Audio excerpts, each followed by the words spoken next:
Greetings from Tokyo, my dear friends. This is Daisuke, and I very much hope that this video finds you well and in very good spirits wherever you are in the world. And today, if you don't mind, I would like to continue on with our journey, our exploration, our discussion of the works that are the recent releases made by the Criterion Collection during this year of 2021.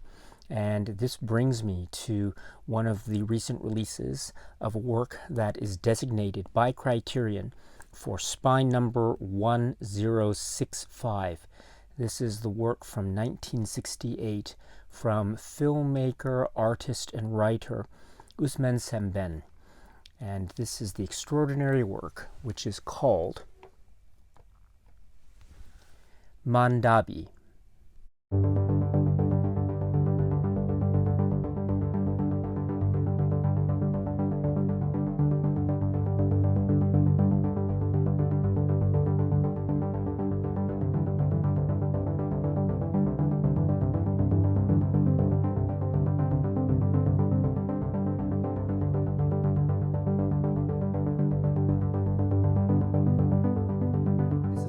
From 1968, and it is written and directed by Ousmane Sembène, and it stars Makhreja Gueye as the main character of Ibrahima Dieng.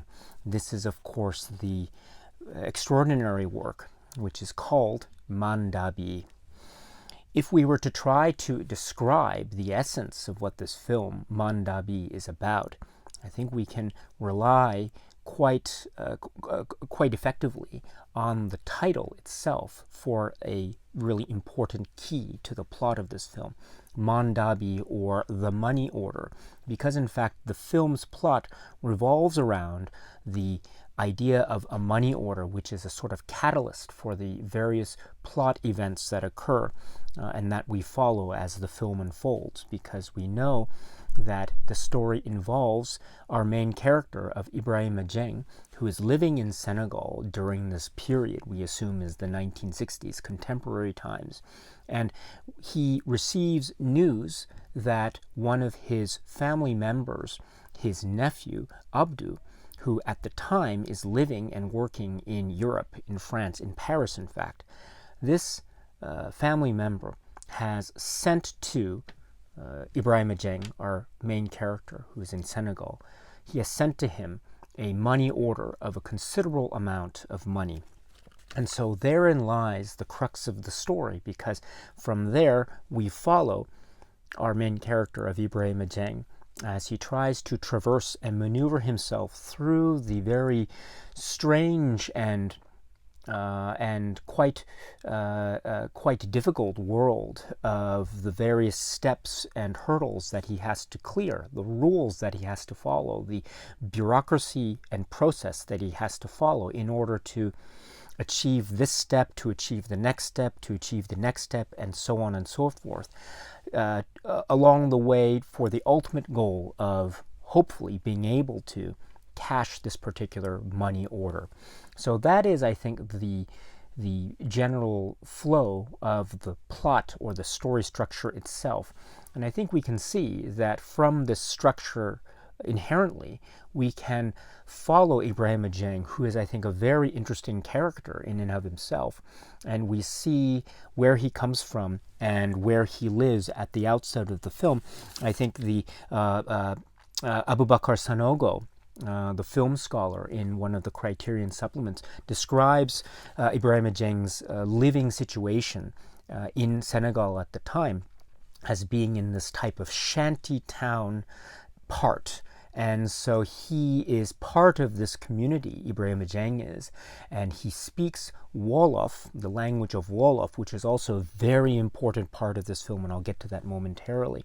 But he has to try to traverse this very strange world to him, which is the world of the established government bureaucracy, in order to follow the rules and get the particular piece of paper, in order to be able to get this other piece of paper, in order to get this other piece of paper, in order to prove his identity, etc., in order to ultimately be able to cash the money order. So we see already this type of situational based film, which could be said also to be a type of comedy, because we are privy to witnessing these situations that are unfolding with this very interesting character of Ibrahim Ajeng.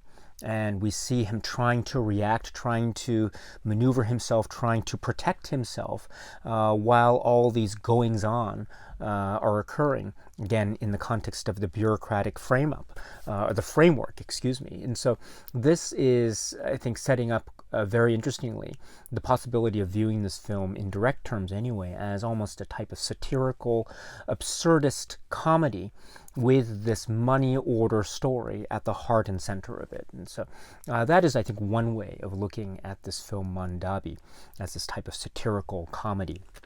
But related to those terms, I mean, I use the word satirical or satire because I think inherent in that word is the idea that this film is also, in parallel, a type of examination of the social structures or community or culture that is at the heart of Ibrahim Ajeng's inner circle and his own existence at the time that we find him at the start of the film, and also as the film progresses. And so, in other words, this film also serves as a type of examination of the social conditions as represented by Ibrahim Ajeng and his journey, and also where he finds himself as a character. So this is very important because it involves an understanding of the character of Ibrahim Ajeng, our main character. So we understand that he is a character who has a family. He is also without employment at the start of the film. He also has 2 wives, I understand, and so we understand that there is this family dynamic that he is part of at the start of the film. This is also made clear by the fact that in his community, he is, in essence, trying to live out his existence and trying to support his family, but it is very difficult because there are certain economic hardships that we understand that he is facing. Again, because we understand that he is not employed, he doesn't have a job. And this is something that's been going on for some time. And so in his interactions with other members of the community, we realize that there are these short-term loans, loaning out not just money, but also loaning out foodstuffs or other essential items. There are attempts at trying to trade in goods for money and that sort of thing. And there are these conversations that we encounter along the way where the family members, Ibrahim Ajeng and his wives, are discussing, for example, what is owed to who, how much we are still in debt, how much we can get, how much is owed here, how much is owed there, how can we support our children, how can we support our family when we have to eat, what about this food, etc. So this type of conversational discussion, I think, is highlighting the social dynamics that Ousmane Sembène is trying to express through his cinema here, again, as represented by the character of Ibrahim Ajeng and where he comes from. And this, I think, also is hinting at these various other aspects of society at the time, at least in the context of Ibrahim Ajeng's character, that are also, I think, touched upon quite directly. I mentioned the fact that he is married to more than one person, and in one of the supplements, which is the discussion between Boubacar Boris Diop and Marie-Angelique Savané, which is also part of the Criterion Collection release here. Marie-Angelique Savané actually points to this aspect of the fact that Ibrahim Ajeng is married to 2 women. He has more than one wife. And she points to this as Ousmane Sembène's way of trying to emphasize this notion of a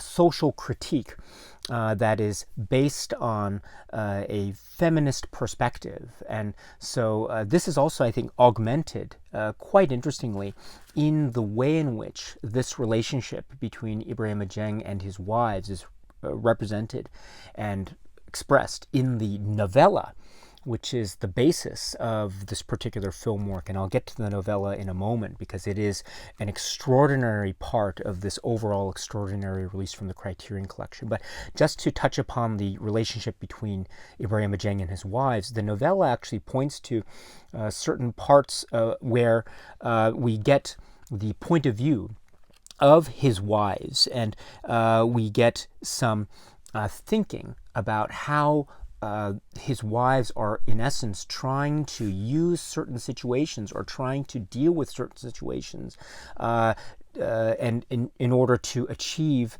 certain aspects of their day-to-day living. And I don't mean in a type of Machiavellian way. I don't mean it in that way, but I mean in a way of trying to, in essence, use or try to deal with the situations that they are facing, and so from their own perspective. And so I think this way that Ousmane Sembène shows us the subjective viewpoint of the wives, whose names are given in the novella as Meti and Aram, by the way. This way in which Ousmane Sembène, the writer, shows us the viewpoint of these wives, I think is very indicative of how we can interpret this aspect of Ibrahim Ajeng's relationship with his wives as part of his character, and again as referred to by Marie-Angélique Savané as an example in this way of Ousmane Sembène, the filmmaker, trying to indicate to us his discussion or the social commentary from a feminist perspective. So this is, I think, another example of how this social examination is very multifaceted. It also has to do with the fact that, well, the examination writ large has to do with the fact that Ibrahim Ajeng as a character also expresses certain aspects of being religious. And so we have the expression of religion, the expression of social dynamics and relationships between men and women, and also the economic dynamic of this particular situation that Ibrahim Ajeng and his community find himself in. As I said, the scholar Abubakar Sanogo, in the other supplement of the Criterion Collection release here, describes the living situation of Ibrahim Ajeng as being living in a shanty town part of the area that he is living in here at the time. And so that is contrasted with the various bureaucratic government buildings that he has to visit as he's trying to cash his money order. And so this is all part of, I would suggest, the fabric of the social commentary-based discussion that I think is at the heart, or one of the levels in which this film is operating by Ousmane Sembène. So that's another way in which this film, I think, can be viewed. So there's the direct story, and there's also the social commentary aspect. Related to the social commentary aspect, I would suggest also, is yet another level through which I think this film can be examined and engaged with, and that is the political. Now, I admit wholeheartedly that I am by no means in any way an expert when it comes to the history of Senegal. And so if you are looking for a deeper discussion, I would suggest maybe checking out, for example, some of the Criterion Collection supplements for great reference points to go. But my general understanding of the history of Senegal, in particular in the 1960s and 1968 when this film was made, which is, I think, a very key year in the context of Senegal politics and Senegal history, is that this is a film that is, of course, set in Senegal with Ibrahim Ajeng as our main character. And, of course, we see that Senegal is a culture and a nation that is, of course, affected by its recent history, its recent colonial-based history in terms of the Mali Federation and its and Senegal's relationship with France, and the colonialism that was part of this history all the way up to the end of the 1950s. Because as we know, 1960 marks the year in which Senegal established its independence from the Mali Federation, and in essence, its independence from colonial rule. And so we see, or my understanding is that the 1960s is a time of Senegal's, relatively speaking, recent establishment of independence. And so when we have this story here in 1960s, the late 1960s, 1968, we have to remember that this is a Senegal that's being depicted that is not, directly speaking, a Senegal under a type of colonial rule, but it is a Senegal that is having been recently, or its independence having been recently established. And so this is, I think, a very key aspect of the story, although we should point out a few very essential aspects of that in relation to this overall political and historical context. First of all, the story itself refers to the key element of Abdou, the person who is living abroad in Paris and who is the person who is sending the money order. So this, I think, recalls very directly the idea of the migration, the roots of migration from Africa to parts of Europe because of certain economic situations, but also perhaps it could be said as these establishments of roots of migration even in the sort of post-colonial context. And so, but this, I think, is something that is very affected by the effects of colonial rule, as it were. So these issues of migration are ever present in the story of MANDABI.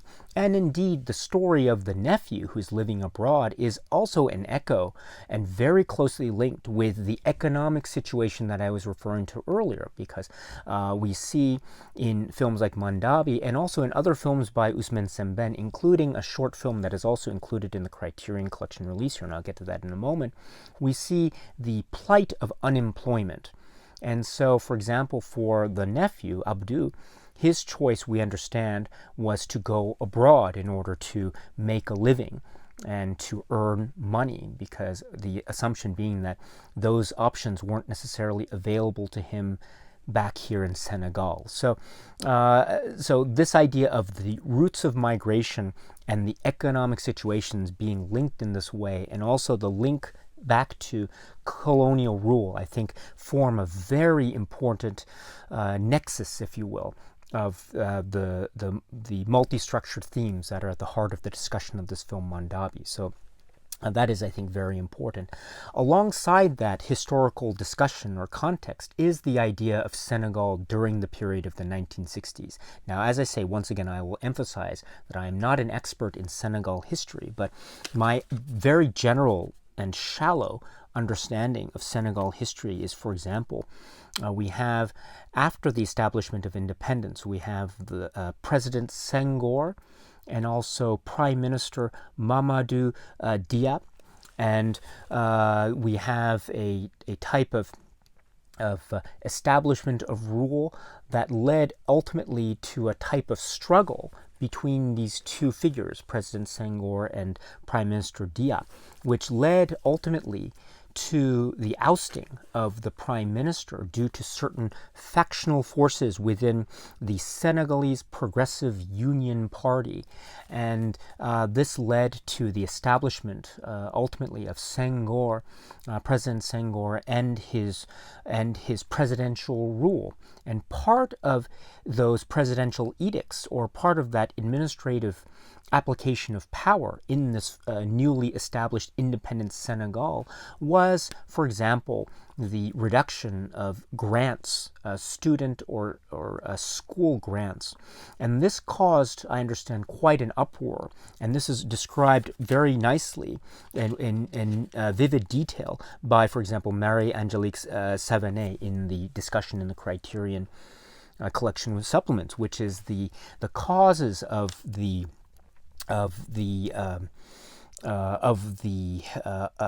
upheaval of May 1968 and the University of Dakar and the student riots, and that how that linked to a more general mood or disquiet or protest against government, because we understand too that the forces of labor unions in Senegal also joined in to the protest, and the atmosphere of protest grew during this period of 1968.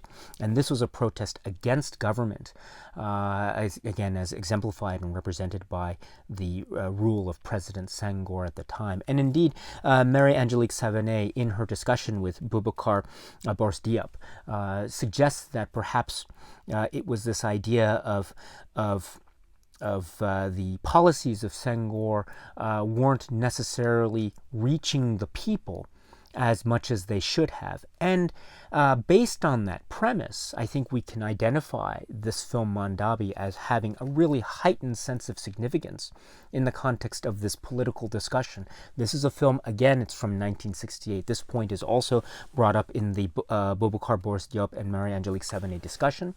And so it is very much linked to the spirit or feeling of, say, protest against government. And this, I think, can be well represented by the story itself, because we have a story about an individual who is essentially trying to work within the system. He is trying to follow rules that are established, in essence, by government offices. But he is every step of the way blocked, or he is discouraged, or in other words, to take a step back, the institutional organs are essentially breaking down the will of the individual. And this points to a divide between the leadership and the people. And the leadership seem to not be able to help the people. And in fact, the leadership, again, as expressed in this particular story itself, the leadership seemed to be establishing rules and edicts that are, in essence, going against the people, again, as personified by Ibrahima Dieng and his struggle in the film.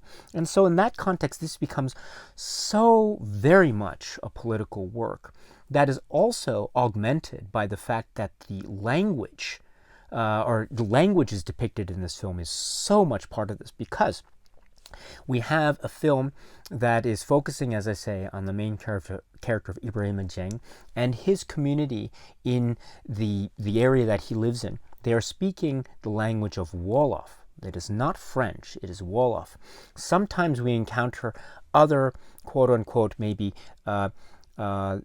people in quote-unquote higher classes or upper echelons of bureaucracy or power that are speaking French, versus the people, the community, who are speaking Wolof. And so this use of language also serves to highlight or represent or augment this further divide between, say, the established leadership, again, as represented by the use of the French language, which is also calling back to the colonial rule historical period of Senegal up through the end of the 1950s, and also the use of the language of Wolof, the language of the people as represented by Ibrahima Dieng.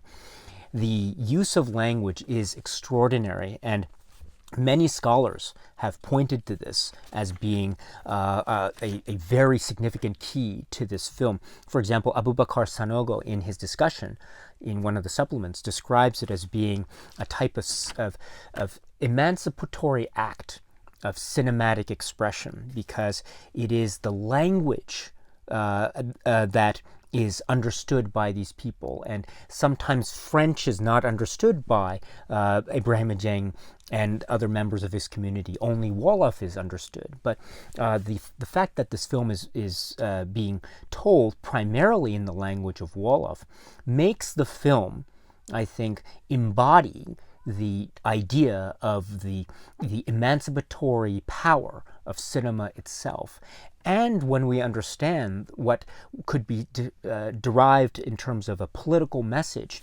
in this film, the idea of someone trying to honestly follow the rules will not end up getting anywhere. He or she will end up being broken. But there is this idea of the transformative nature of cinema, how certain messages that are embedded in the works of cinema, such as MANDABI by Ousmane Sembène, can not just highlight issues and problems of society and applications of political power, but also they can hopefully lead the viewers to feel a sense of wanting a change. This is the transformative power of Ousmane Sembène's cinema, and the way that this film presents such message, I think, is very clear, very sharp, and very powerful indeed. And it is also borrowed from the novella, which I'll get to momentarily. But this is very much linked to the application or the use of the language of Wolof, because what this means is that the way in which the power of this of Mandami as a cinematic emancipatory example is linked to the use of language of Wolof, because this is a language that could be understood by the people. And if it is a language that could be understood by the people, then its message could potentially be understood by the people. And if its message could be understood by the people, then this establishes a line of hope and promise for the possibility that such messages embedded in this film, again, in a language that could be understood by the people, could perhaps change minds or transform. Thus, the transformative power of the cinema of Ousmane Sembène as embodied by works like MANDABI. So in that way, my friends, this film is wholly political. It is very much a political discussion, and is also in many ways an attempt to try to create the landscape of the transformative in the expression of Ousmane Sembène's cinema. So this film is very important and remarkable because it operates, as I say, on these very many rich and detailed levels, and balanced so strikingly well in the hands of the filmmaker, artist, and writer Ousmane Sembène. This is the film MANDABI. The Criterion Collection release is the Blu-ray, which is what I have here, again, spine number 1065. It is purported to be based on a new 4K digital restoration. It looks great, it sounds great, the sound landscape, the music, the texture, and the look of the film is really quite stunning indeed. So I'm very impressed with this presentation, as I am with the overall package, which is the film itself, and also a number of supplements, and also the insert and the novella in English. And so first off is the discussion of the supplements. So what do we have when it comes to this work MANDABI? We have, first of all, an introduction with Abubakar Sanogo. This is 29 minutes approximately. This is described as being from 2020. This is so delightful. Sanogo goes into so much care and detail, talking about the background and early career of Sembène, and talking about and making references to Borom Saret and Black Girl, for example, early works by Sembène, but also there is this link, this through line between those early works and this work of MANDABI, and the characters of Ibrahima Dieng, for example, here, and this idea of trying to find some kind of solution in the context of, say, economic hardships. And we see it in those early films, and as I indicated earlier, we see it with the main character here. And so there is this through line, if you will, of concern, social critique at the heart of the stories that Ousmane Sembène is trying to tell through his cinema. And this discussion with Sanogo also goes into the nature of Sembène's cinema, and Sanogo makes the case that Sembène was not necessarily trying to make cinema in terms of application or perspectives on cinema that could be described as mystification. That's Sanogo's word. On the contrary, it seems like, according to Sanogo, the cinema of Sembène is about the establishment of some kind of critical tradition, the depiction of a type of reality, or the type of social discourse, or social commentary, or, yes, socio-political critique, as expressed through the cinema form of Ousmane Sembène. And this is another very important aspect, because the cinema of Sembène, according to Sanogo, is meant to liberate, not alienate. And in order to reach this state of liberation, the messages need to be understood by the people. In order for the messages to be understood by the people, then those messages need to be expressed in a certain way and told in a certain way. So this is the power of Sembène's cinema. I mean, Sembène is described often as being a Marxist filmmaker. And I think Sanogo describes this description as being that that Sembène is, in essence, trying to create cinema of a type of transformative power, and also using a cinematic dialectic in order to create these messages that will hopefully link to some kind of transformative power, this reach. Again, cinema not to alienate, but cinema to liberate. This is a very powerful way of describing the cinema of Sembène. So I think Sanogo does a really excellent job here. Sanogo also talks a little bit about the specific issues that were faced by Sembène at the time of making this film. There were certain, shall we say it, cinematic dilemmas that we understand Sembène was facing as to whether or not to shoot this film in color, and about how that could or may not necessarily be a way of authentically presenting the story. But ultimately, he did choose to shoot this film in color, and there are really interesting choices in terms of clothing and fabric and color design, etc., that Sanogo goes into and discusses quite nicely. He also talks about the issue of the use of language, the Wolof language, and he describes it as one of the great emancipatory gifts of Sembène. It's the way in which Sembène chooses to tell the story in the language of Wolof primarily. He also mentions the place where Sembène himself appears in the film. And so you can, when you're watching the film, you can try to spot where Sembène is. If you don't know where, just check out this interview with Sanogo, and he will let you know where Sembène, the director, appears. And so for these and other reasons, this interview with Sanogo, the introduction with Abubakar Sanogo, is brilliant, absolutely brilliant. So please, please, please check it out if you can. Again, it's approximately 29 minutes.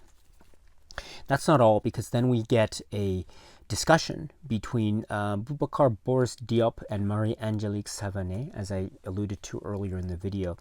And this is approximately 19 minutes. It was recorded, we understand, at the West African Research Center in Dakar, Senegal. And these two individuals are sharing their thoughts about the times, the contemporary times, the late 1950s into the 1960s, and their experiences during that time, growing up and experiencing the history of Senegal as it was playing itself out, and also their encounters with the works of Ousmane Sembène, and how those two planes are connected quite organically. And so their discussion is very lively, very wonderful, and very rich. I mentioned earlier about how Marie-Angelique Savané speaks to certain aspects of the way in which we can view MANDABI from a feminist perspective, and vis-a-vis the characterization of Ibrahima Dieng himself and his relationship with his wives.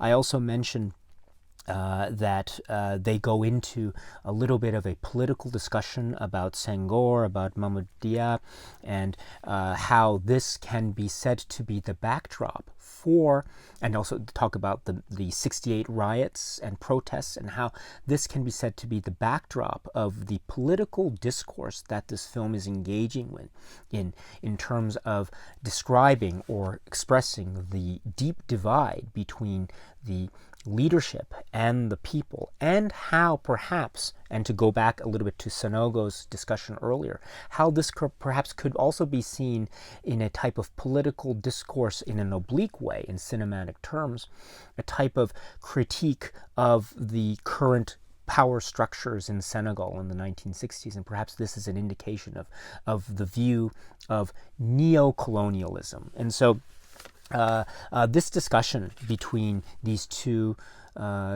intellectuals is so illuminating, because it touches upon points of Senegal history and also culture, and also the importance in those contexts of the work Mandabi.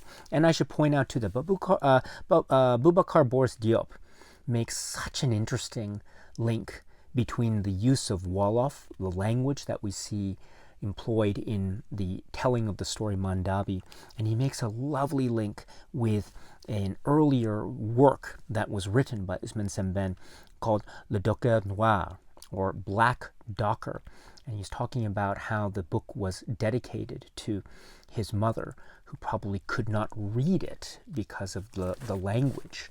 And so this idea that is inherent in that description is the use of Wolof becomes so, to borrow Sanogo's wonderful phrase, an emancipatory gift from Sembène, because it places these strong cinematic messages into a form that could be understood by all.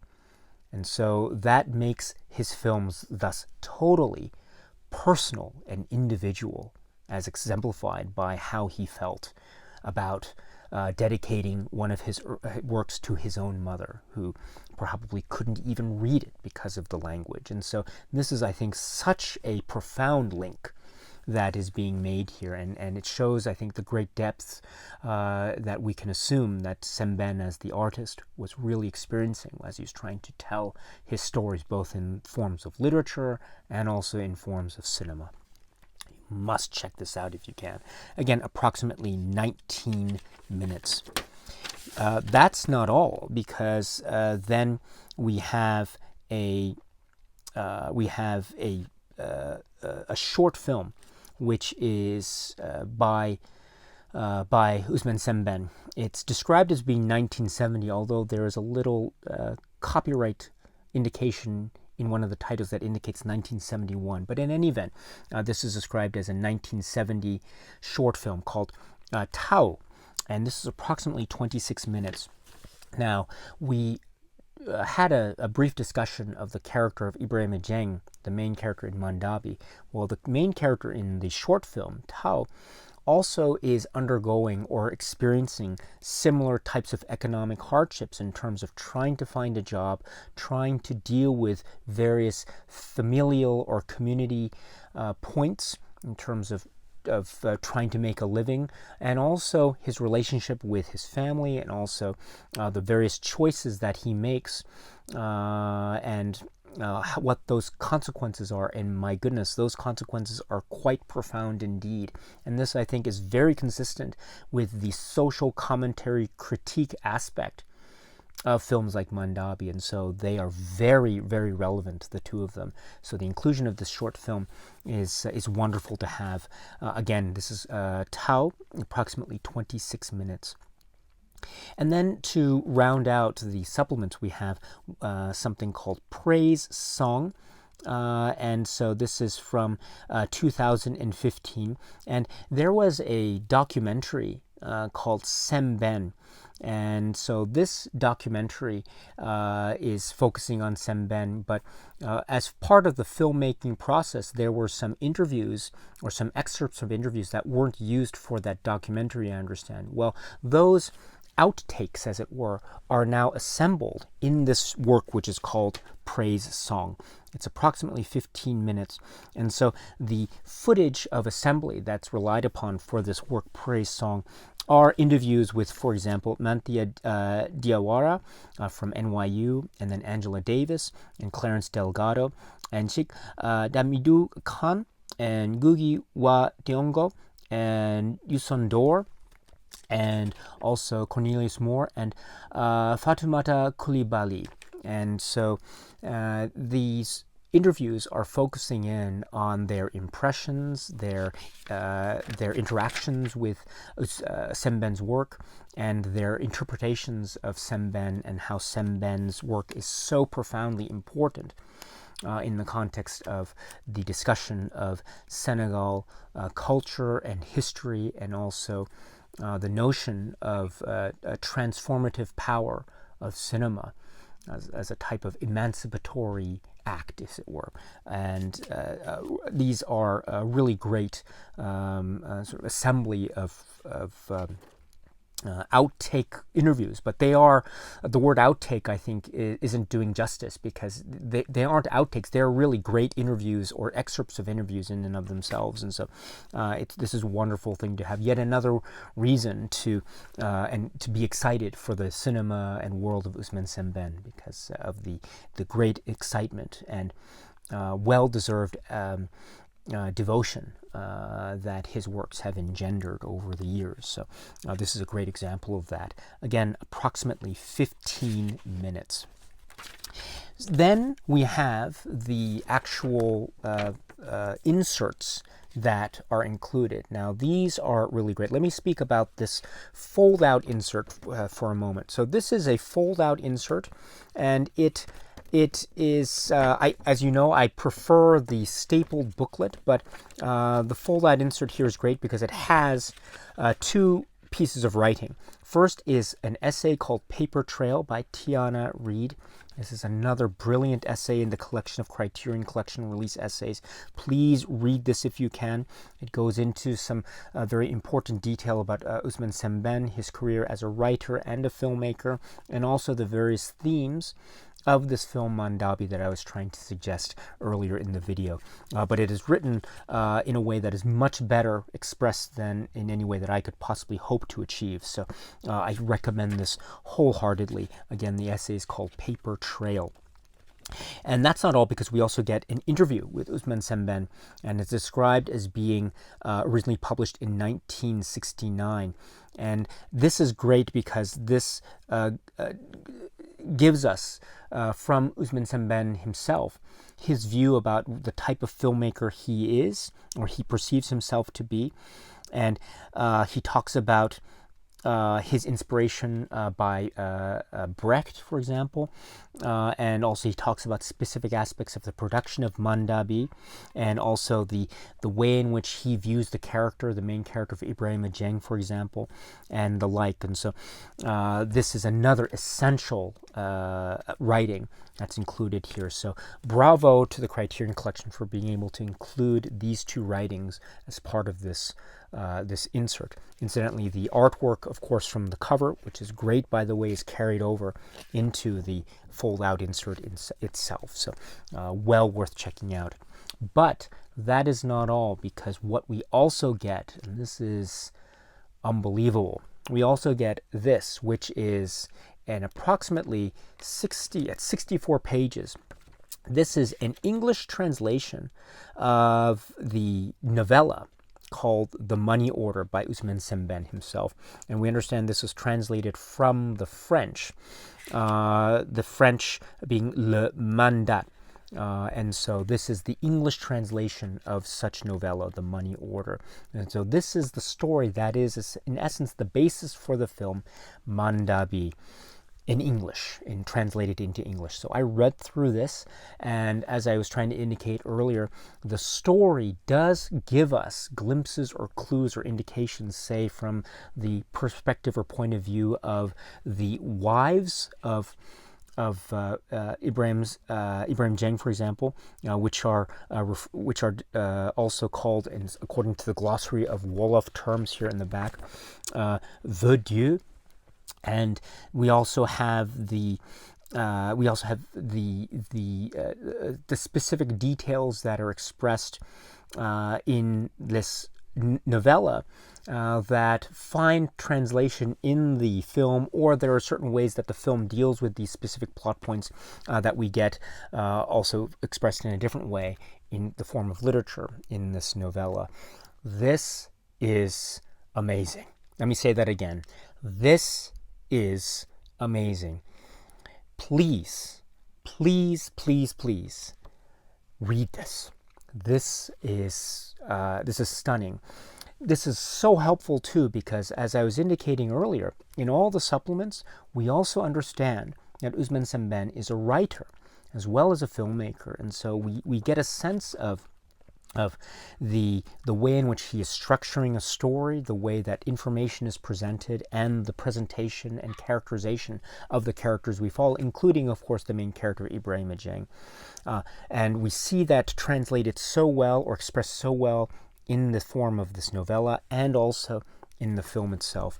And indeed, there are, I would suggest too, very strong connections between novella and film, but there are also very subtle differences, all the way up to, say, how the ending is expressed. And so, without giving away too many details, I would say there is this idea of nuance, or the idea of maybe a somewhat unspoken sense of uncertainty, shall we say, that is expressed in some areas, say in the film, in a more pronounced way than in the novella, and also vice versa. There are other parts where maybe that kind of element is pronounced in the novella more strikingly or more directly than, say, in the film. But I think that is a great indication of how the novella and the film seem to be balancing each other, or working in this lovely type of relationship between the media. So the novella inclusion is one of the great highlights of, I would say, of the Criterion Collection releases this year so far. This is so great to have. Once again, this is so great to have.